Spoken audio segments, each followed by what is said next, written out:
Hello everyone, welcome back to the channel. आज के video में हम फीचर ऑफ कॉन्स्टिट्यूशन इस टॉपिक से रिलेटेड यूपीएससी की सभी एग्ज़ाम्स में जो भी क्वेश्चंस पूछे गए हैं उनको डिटेल में डिस्कस करेंगे। तो चलिए शुरू करते हैं। सबसे पहला क्वेश्चन है, विच one among the following is not a feature of a federal system of government. फिर से देखिए, क्वेश्चन में पूछा है कौन सा फीचर नहीं है फेडरल सिस्टम ऑफ गवर्नमेंट का। देखिए, फेडरल सिस्टम का बेसिक कंसेप्ट पावर शेयरिंग पर बेस्ड होता है, जिसमें कॉन्स्टिट्यूशन के थ्रू पावर्स को सेंट्रल गवर्नमेंट और स्टेट गवर्नमेंट के बीच क्लियरली डिवाइड किया जाता है।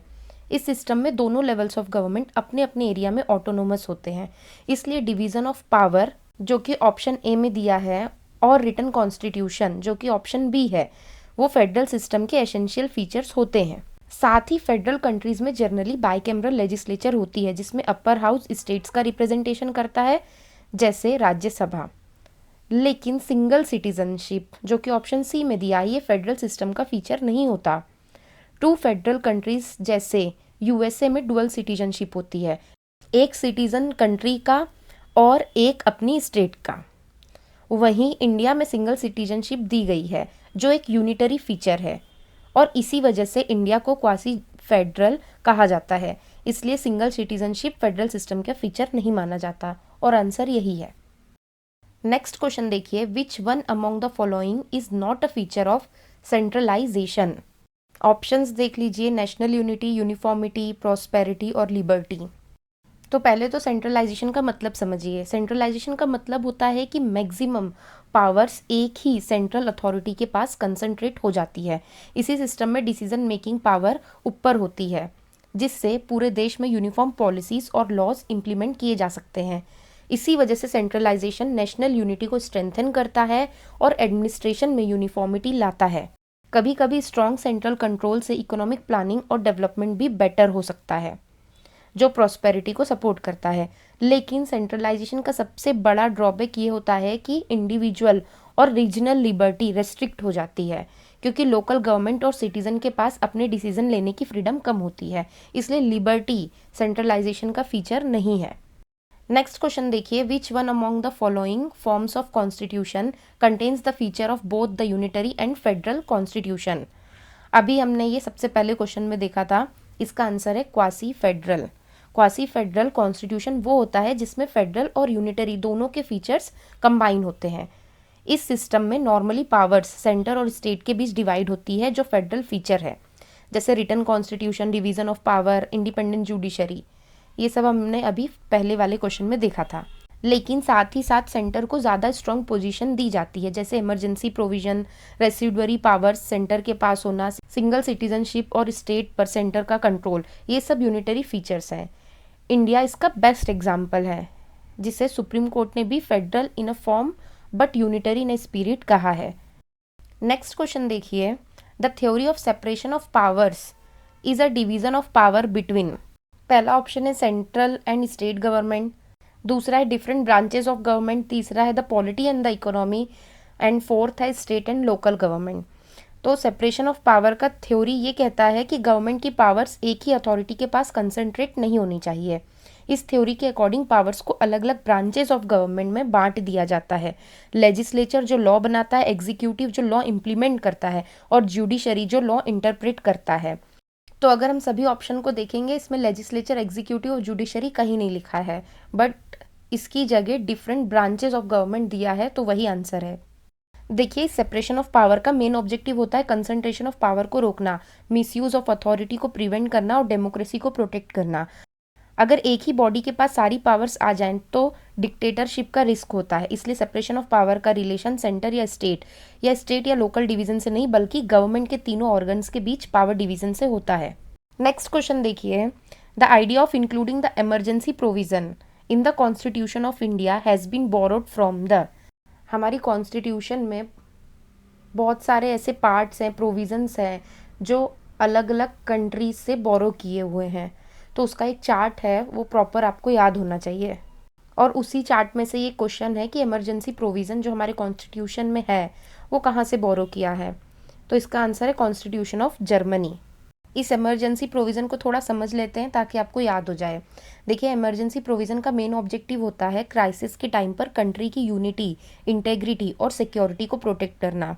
जब war, external aggression, internal disturbance या कॉन्स्टिट्यूशनल ब्रेकडाउन जैसे सिचुएशंस आती है, तब सेंटर को एक्स्ट्रा पावर दी जाती है।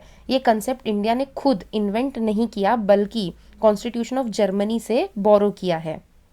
इसमें इमरजेंसी के टाइम प्रेसिडेंट को एक्स्ट्रा ऑर्डिनरी पावर दी जाती है, जिससे normal federal structure temporarily suspend हो जाता था और सेंट्रल अथॉरिटी स्ट्रांग बन जाती थी। इसी आइडिया को इंडियन कॉन्स्टिट्यूशन में अडॉप्ट किया गया, जिसमें नेशनल इमरजेंसी, स्टेट इमरजेंसी और फाइनेंशियल इमरजेंसी जैसे प्रोविजंस दिए गए।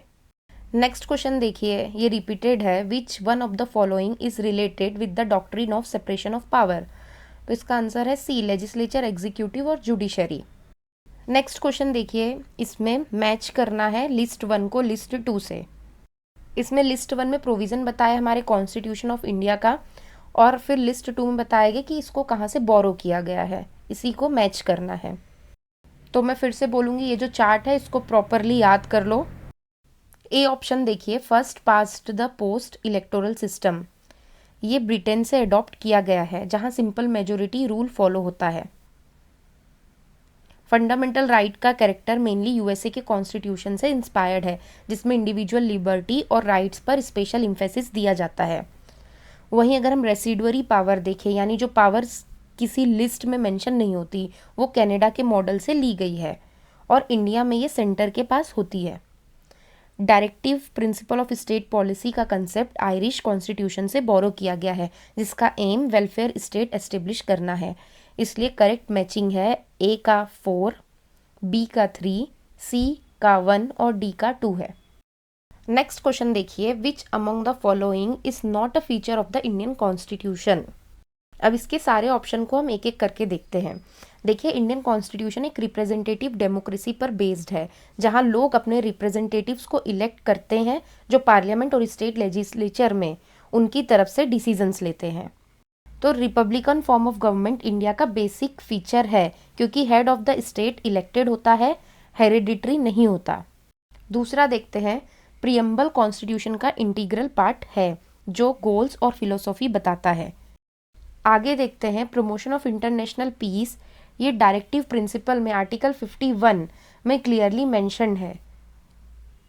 लेकिन जो लास्ट ऑप्शन है, डायरेक्ट डेमोक्रेसी, जहां सिटीजन्स डायरेक्टली लॉज और पॉलिसीज पर वोट करते हैं, जैसे रेफरेंडम, तो ये इंडियन सिस्टम का फीचर नहीं है। इंडिया में लोग डायरेक्टली लॉ मेकिंग में पार्टिसिपेट नहीं करते, ये काम इलेक्टेड रिप्रेजेंटेटिव्स करते हैं, इसलिए डायरेक्ट डेमोक्रेसी इंडियन कॉन्स्टिट्यूशन का फीचर नहीं माना जाता।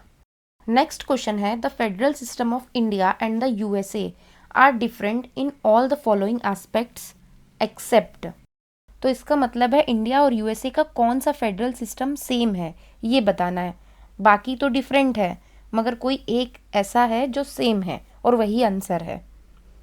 तो पहला ऑप्शन देखिए, states representation in the upper house, दूसरा है डुअल सिटीजनशिप, तीसरा है डुअल स्टेट ऑफ कोर्ट, और फोर्थ है डुअल गवर्नमेंट। तो डुअल गवर्नमेंट ही आंसर है, क्योंकि देखिए डुअल गवर्नमेंट का मतलब होता है एक कंट्री में 2 लेवल्स ऑफ गवर्नमेंट एग्जिस्ट करते हैं, सेंट्रल गवर्नमेंट और स्टेट गवर्नमेंट, और दोनों अपने अपने स्फेयर में काम करते हैं। ये फीचर इंडिया और यूएसए दोनों में सेम है, इसलिए इस रिस्पेक्ट में दोनों डिफरेंट नहीं है। बाकी ऑप्शंस डिफरेंस दिखाते हैं, जैसे यूएसए में डुअल सिटीजनशिप होती है, जबकि इंडिया में सिंगल सिटीजनशिप है। यूएसए में स्टेट्स को अपर हाउस में इक्वल रिप्रेजेंटेशन मिलता है, जबकि इंडिया में राज्यसभा में पॉपुलेशन के बेसिस पर रिप्रेजेंटेशन होता है। और यूएसए में डुअल कोर्ट सिस्टम है, जबकि इंडिया में single integrated judicial system follow होता है। नेक्स्ट क्वेश्चन देखिए, which of the following statement with regard to the federal system is are correct? पहला स्टेटमेंट है, in a federation 2 seats of government coexist and there is a distribution of power. तो ये statement correct है। Federal system का सबसे basic feature ही ये होता है कि 2 लेवल्स ऑफ गवर्नमेंट साथ साथ एग्जिस्ट करते हैं, एक सेंट्रल गवर्नमेंट और दूसरी स्टेट गवर्नमेंट। दोनों अपने अपने कॉन्स्टिट्यूशनल स्फेयर में इंडिपेंडेंट होते हैं और पावर्स कॉन्स्टिट्यूशन के थ्रू क्लियरली डिस्ट्रीब्यूट होती है। इसी कंसेप्ट को डुअल पॉलिटी और डिस्ट्रीब्यूशन ऑफ पावर्स कहा जाता है, जो फेडरलिज्म का कोर एलिमेंट है। सेकेंड स्टेटमेंट है, there is a written constitution. तो ये स्टेटमेंट भी बिल्कुल करेक्ट है। फेडरल सिस्टम में सेंटर और स्टेट्स के पावर को क्लियरली डिफाइन और प्रोटेक्ट करने के लिए रिटन कॉन्स्टिट्यूशन बहुत ज़रूरी होता है। अगर कॉन्स्टिट्यूशन लिखित ना हो तो पावर शेयरिंग क्लियरली एनफोर्स नहीं हो पाएगी। इसलिए ऑलमोस्ट सभी फेडरल कंट्रीज जैसे इंडिया, यूएसए, ऑस्ट्रेलिया में रिटन कॉन्स्टिट्यूशन होता है। इसका आंसर है बोथ 1 and 2। नेक्स्ट क्वेश्चन है which one among the following is not a characteristics of a federal system. देखिए फेडरल सिस्टम से रिलेटेड कितने सारे क्वेश्चंस ऑलरेडी पूछ लिए गए हैं और लगभग सब में स्टेटमेंट एक जैसी ही दी हुई है। क्वेश्चन में पूछा है कौन सा कैरेक्टरिस्टिक्स नहीं है। तो पहला ऑप्शन है there was 2 distinct level of government. ये हमने देखा बिल्कुल सही स्टेटमेंट है। फेडरल सिस्टम में हमेशा 2 लेवल्स ऑफ गवर्नमेंट होते हैं, सेंट्रल और स्टेट गवर्नमेंट। दूसरा ऑप्शन है the responsibilities and power of each level of government are clearly defined in the written constitution. ये भी हमने पहले वाले क्वेश्चन में देखा, बिल्कुल सेम ही है कि फेडरल सिस्टम तभी वर्क करता है जब रिटन कॉन्स्टिट्यूशन हो जो सेंटर और स्टेट के पावर को क्लियरली डिफाइन करे। ये स्टेटमेंट भी सही है। तीसरा देखिए there is no separation of power between the legislature and executive branches of government. तो ये फेडरल सिस्टम का पार्ट नहीं है। आंसर यही है। देखिए separation of power legislature, executive और जुडिशरी के बीच होती है जो डेमोक्रेसी का बेसिक प्रिंसिपल है। फेडरल सिस्टम का मतलब सेंटर स्टेट पावर डिवीजन होता है, ना कि लेजिस्लेचर एग्जीक्यूटिव का मर्जर। इसीलिए no separation of powers federal system का फीचर नहीं है। लास्ट ऑप्शन देखिए Supreme Court is entrusted with the responsibility of interpreting this provisions and arbitrating in matters of dispute. तो ये ऑप्शन भी बिल्कुल करेक्ट है। फेडरल सिस्टम में सेंटर स्टेट डिस्प्यूट को रिजॉल्व करने के लिए इंडिपेंडेंट जुडिशरी सुप्रीम कोर्ट होती है जो कॉन्स्टिट्यूशन का इंटरप्रिटेशन करती है। नेक्स्ट क्वेश्चन है which of the following is are the sources of law in India. पहला ऑप्शन है कॉन्स्टिट्यूशन ऑफ इंडिया। तो ये सही है। इंडियन लीगल सिस्टम का सबसे supreme source constitution of India है। सारे लॉज, राइट्स, ड्यूटीज और इंस्टीट्यूशंस कॉन्स्टिट्यूशन से ही अथॉरिटी लेते हैं। दूसरा ऑप्शन है स्टैट्यूट्स। तो ये भी सही है। स्टैट्यूट्स का मतलब होता है पार्लियामेंट और स्टेट लेजिस्लेचर के द्वारा बनाए गए लॉज, जैसे IPC, CrPC, motor vehicles act etcetera. ये रिटन लॉज होते हैं और डेली एडमिनिस्ट्रेशन और जस्टिस डिलीवरी का मेन बेस होते हैं। तीसरा स्टेटमेंट है कस्टमरी लॉ। तो ये भी बिल्कुल सही है। कस्टमरी लॉ वो होता है जो लॉन्ग टाइम से फॉलो की जा रही प्रैक्टिसेस और ट्रेडिशंस पर बेस्ड होता है, स्पेशली पर्सनल लॉज और ट्राइबल एरियाज में। अगर कोई कस्टम रीजनेबल हो और कॉन्स्टिट्यूशन के अगेंस्ट ना हो तो कोर्ट्स उसे लॉ के रूप में एक्सेप्ट करते हैं। लास्ट स्टेटमेंट है केस लॉ। तो ये भी सही है। केस लॉ का मतलब होता है कोर्ट्स के डिसीजन, स्पेशली सुप्रीम कोर्ट और हाई कोर्ट्स के जजमेंट्स। तो इसके सारे ऑप्शन ही करेक्ट हैं। नेक्स्ट क्वेश्चन देखिए which of the following statement in respect of the union of India are correct. पहला स्टेटमेंट है the union of India is more like the Canadian federation than America. ये statement सही है। Indian federal system में centre को काफ़ी ज़्यादा powers दी गई है, जैसे इमरजेंसी प्रोविज़न, स्ट्रॉन्ग सेंटर और स्टेट्स पर कंट्रोल। ये स्ट्रक्चर कनाडा के फेडरल मॉडल जैसा है जहाँ सेंटर डोमिनेंट होता है। यूएसए में स्टेट्स ज़्यादा पावरफुल होती हैं, इसलिए इंडिया का मॉडल अमेरिका से ज़्यादा कैनेडियन फेडरेशन के क्लोज माना जाता है। सेकेंड स्टेटमेंट देखिए residuary powers are vested in the union. ये स्टेटमेंट भी सही है। इंडियन कॉन्स्टिट्यूशन के अनुसार जो powers union list, state list या कॉन्करेंट लिस्ट में मेंशन नहीं होती उन्हें रेसिडुअरी पावर्स कहा जाता है और ये पावर्स यूनियन यानी सेंटर के पास होती है। ये भी कनाडा के मॉडल से लिया गया ही फीचर है। अब थर्ड स्टेटमेंट देखिए, ये स्टेटमेंट बिल्कुल गलत है। इंडियन कॉन्स्टिट्यूशन में किसी भी स्टेट को यूनियन से अलग होने का कोई कॉन्स्टिट्यूशनल राइट नहीं दिया गया है। इंडिया एक यूनियन ऑफ स्टेट्स है, लेकिन ये indestructible union with destructible states के प्रिंसिपल पर बेस्ड है। तो इसका आंसर है 1 and 2 ओनली। नेक्स्ट क्वेश्चन देखिए which one of the following in the Indian polity is an essential feature that indicates that it is a federal in a character. तो इसका पहला ऑप्शन है the independence of judiciary safeguarded. तो correct answer भी यही है। Federal system का एक बहुत ही एसेंशियल और अनअवॉइडेबल फीचर इंडिपेंडेंट जुडिशरी होता है। फेडरल स्ट्रक्चर में पावर सेंटर और स्टेट के बीच कॉन्स्टिट्यूशन के थ्रू डिवाइड होती है और इन पावर्स के इंटरप्रिटेशन या सेंटर स्टेट डिस्प्यूट्स को सॉल्व करने के लिए एक न्यूट्रल और इंडिपेंडेंट जुडिशरी का होना ज़रूरी होता है। अगर जुडिशरी इंडिपेंडेंट ना हो तो सेंटर अपनी डोमिनेंस के थ्रू स्टेट्स की पावर को इजीली ओवरराइड कर सकता है, जिससे फेडरल बैलेंस डिस्टर्ब हो जाता है। इसलिए इंडियन पॉलिटी में सुप्रीम कोर्ट और हाई कोर्ट्स को कॉन्स्टिट्यूशनल ऑटोनॉमी दी गई है, जो कॉन्स्टिट्यूशन की सुप्रीमेसी और फेडरल कैरेक्टर को प्रोटेक्ट करता है।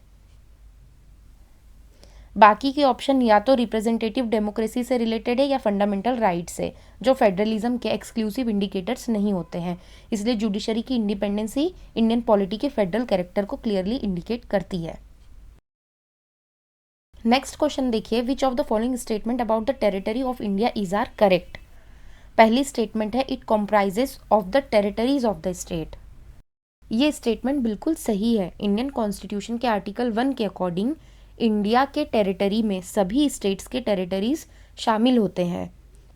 स्टेट्स इंडिया के पॉलिटिकल और एडमिनिस्ट्रेटिव यूनिट्स है, इसलिए उनका territory automatically territory of India का हिस्सा होता है। सेकेंड स्टेटमेंट है it comprises the union territories specified in the first schedule.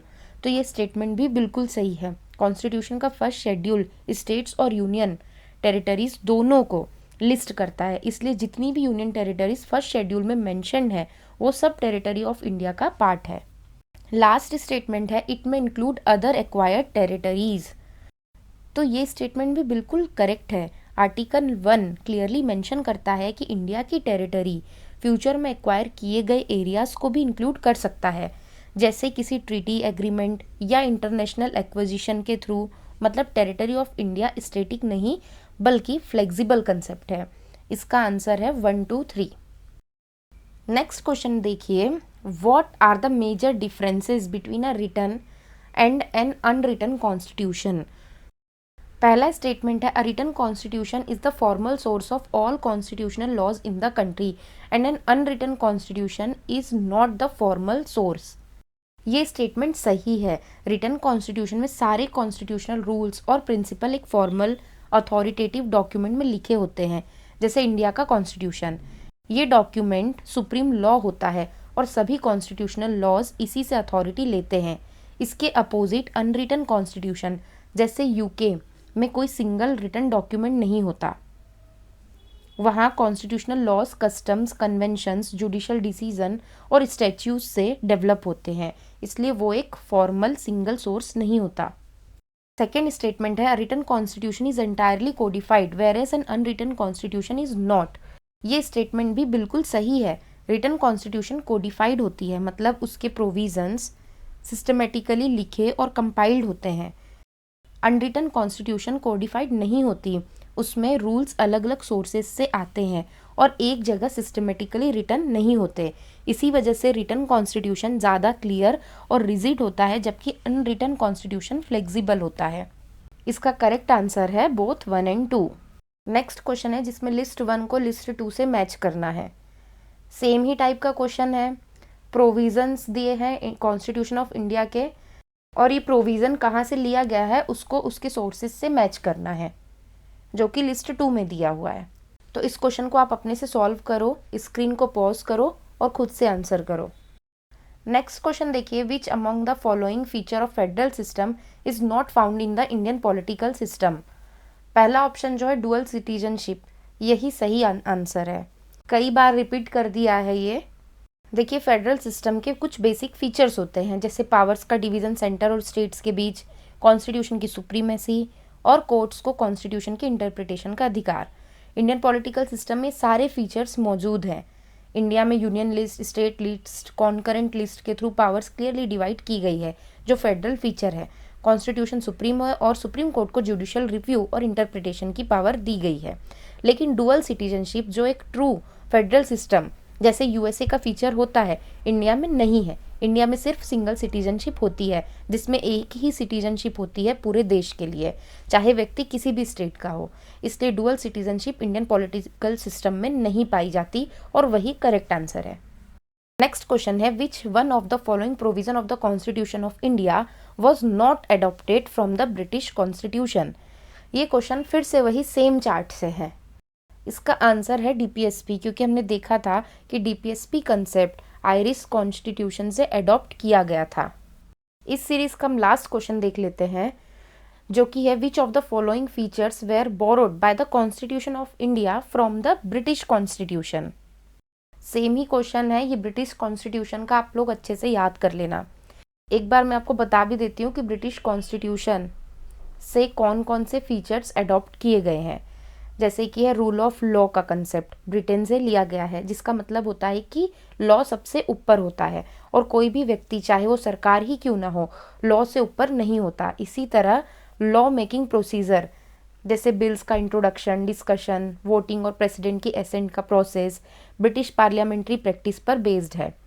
Parliamentary system भी ब्रिटिश से अडॉप्ट किया गया है, जिसमें एग्जीक्यूटिव लेजिस्लेचर के प्रति रिस्पॉन्सिबल होती है और prime minister real head of government होता है। लेकिन independence of judiciary British constitution से नहीं लिया गया है। ये फीचर मेनली अमेरिकन कॉन्स्टिट्यूशन से लिया गया है, जहां जुडिशियल रिव्यू और जुडिशरी की ऑटोनॉमी पर ज़्यादा जोर दिया गया है। इसलिए स्टेटमेंट 1, 2 और 4 सही है, बट स्टेटमेंट 3 है वो गलत है। तो फीचर ऑफ कॉन्स्टिट्यूशन इस टॉपिक से रिलेटेड सारे क्वेश्चंस मैंने आप लोगों को डिटेल में बता दिए हैं। नेक्स्ट टॉपिक डेमोक्रेसी होगा। अगर आपको वीडियो अच्छा लगता है तो लाइक और शेयर ज़रूर कर देना।